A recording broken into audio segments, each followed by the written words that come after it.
Bob and Stacia, let me tell you, this is a wild situation. What I'm going to do, I want to show you this bus inside of the auto body shop there. That is Wayne's Auto and Repair. And then I'm going to kind of walk you through exactly what happened here. Now, Mike, I'll have you back up a bit. Again, this bus was traveling down Westerville Road, as I understand.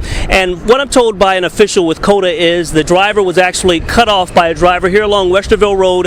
That driver of the COTA bus lost control, and you can see the tracks here. Literally, this bus speeding through this parking lot, through this Speedway gas station, and right into Wayne's Auto Repair, and you see what's left there. Let me tell you, definitely a mess. The good thing I can report, the operator of that vehicle sustained minor injuries, taken for treatment, but I'm told that driver will be okay. There was one passenger on the bus. Luckily, that passenger was not hurt. As for anyone injured inside of Wayne's Auto Repair, I'm not hearing of any injuries. So despite this pretty wild scene here, thankfully no one seriously injured, and as you can imagine, definitely causing a bit of a traffic mess here along Westerville Road, and certainly a scene. And the irony definitely not lost on anyone that something like this can happen right in an auto repair shop. But again, we're gathering more information. Just got here about 5 minutes ago, honestly, so we're getting as much information as we can. Hoping to go over there, talk to a few folks at the auto body shop, get some sound from them, and as soon as we get that, we'll bring it to you. For now, reporting live in Blendon Township,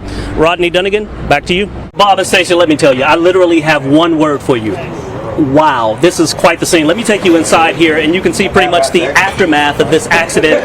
The cleanup is officially underway, and as you can see, the crew in here at this auto body shop trying to get things together. If I can, I want to paint the picture for you guys. Mike, I want you to show the folks about 20 yards away there. You can see this COTA bus. That was the bus that slammed right into this building. This all happened just after 3 o'clock this afternoon. Here's what we're being told. The bus was traveling down Westerville Road when it was cut off by another vehicle.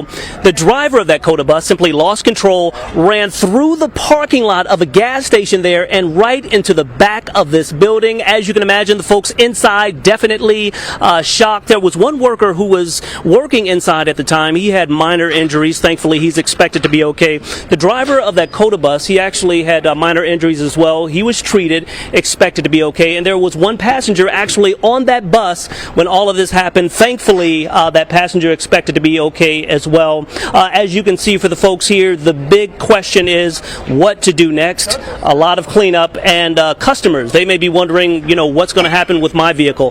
That's actually something that the owners of this place trying to determine as well. But they want everyone to know if you have a vehicle in this auto body shop, they will be giving you a call to kind of break down their next steps. And you may be wondering about possible traffic charges, either for that COTA bus driver or possibly the driver of the vehicle that cut him off. At this point, investigators kind of still sorting all of that out, so nothing just yet. But this is certainly a mess. But if you can say anything positive about all of this, thankfully no one was hurt. Certainly a scene, though. Reporting live in Blendon Township tonight, Rodney Dunigan, back to you. The Hall of Famer Deion Sanders said it best. You look good, you feel good. You feel good, you play good. You play good, they pay good. Well, the students at Westland High aren't getting paid just yet, but they should certainly feel good thanks to their new locker room digs. I knew we were getting a change, but it completely blew my mind. Now this is what you call a football facility. The energy is just going to be... I just can't wait, Cougar country ready for anything that comes their way.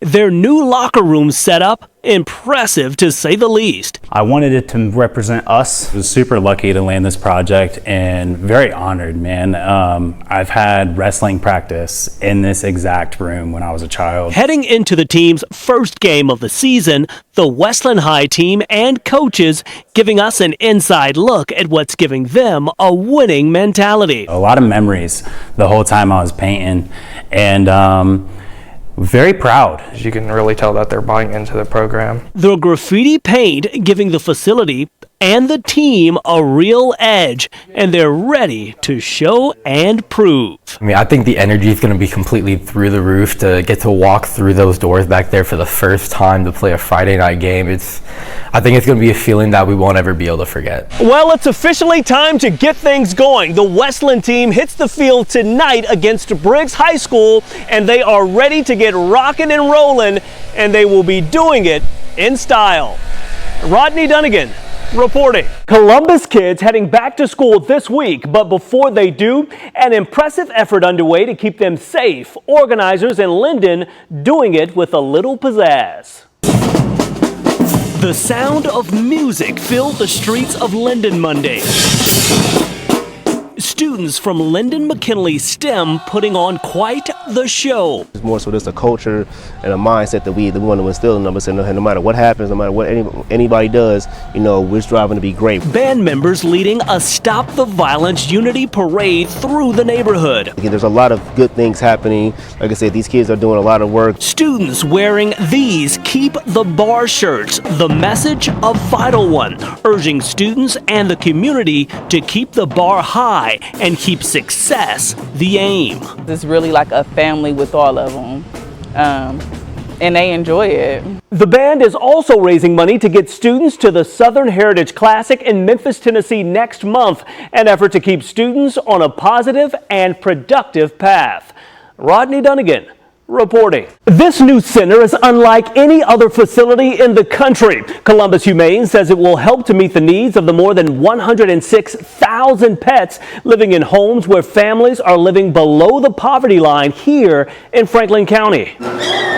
Oh, I know. Leaders with Columbus Humane telling us veterinary care has become a luxury, something they say is unacceptable, and they're working to make changes. We're really here to serve as a safety net for anyone who needs help. Thursday, they took us on a tour of the new Essential Care Center on High Street. The facility, essentially a one-stop shop for pet owners. My cat just had surgery. She had a lot of bad teeth, decayed, and some of them fell out.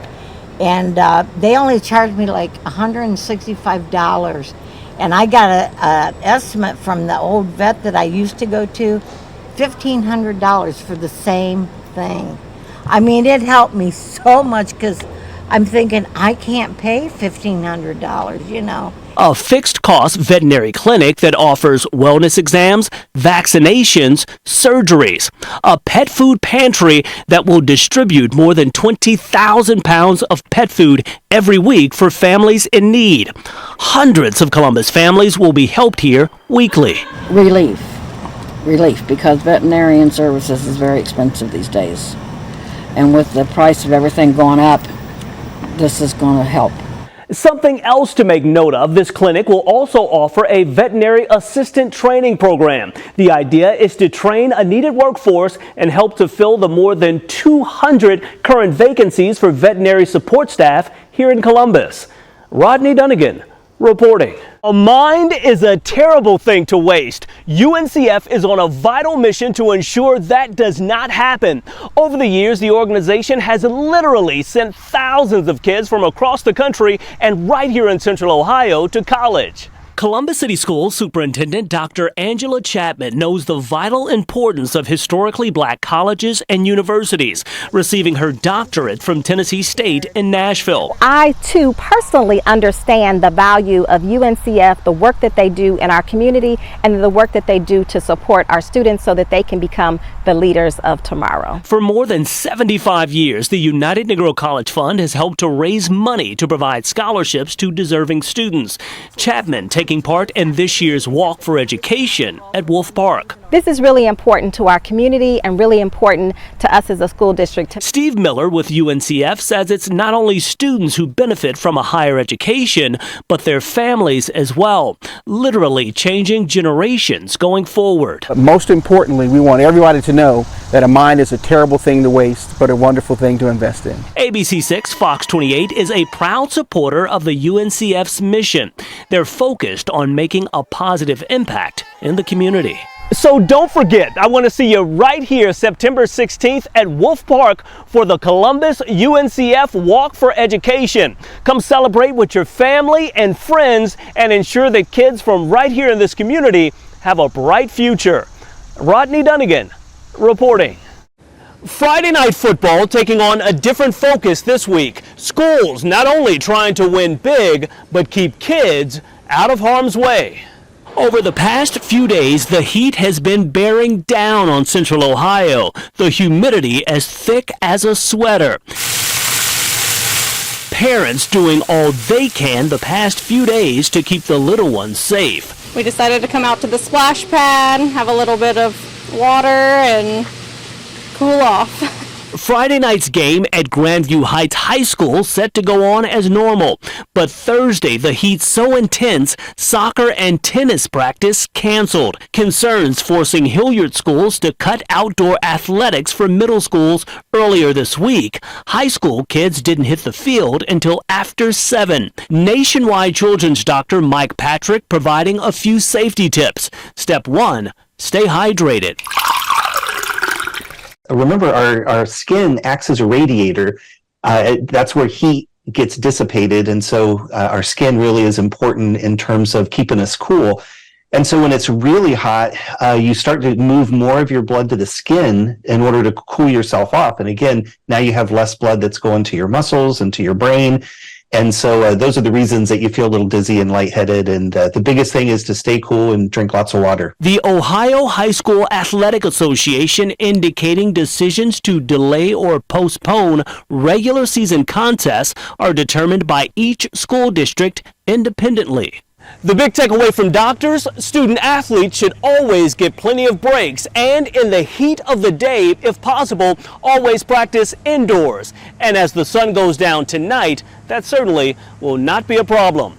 Rodney Dunigan reporting.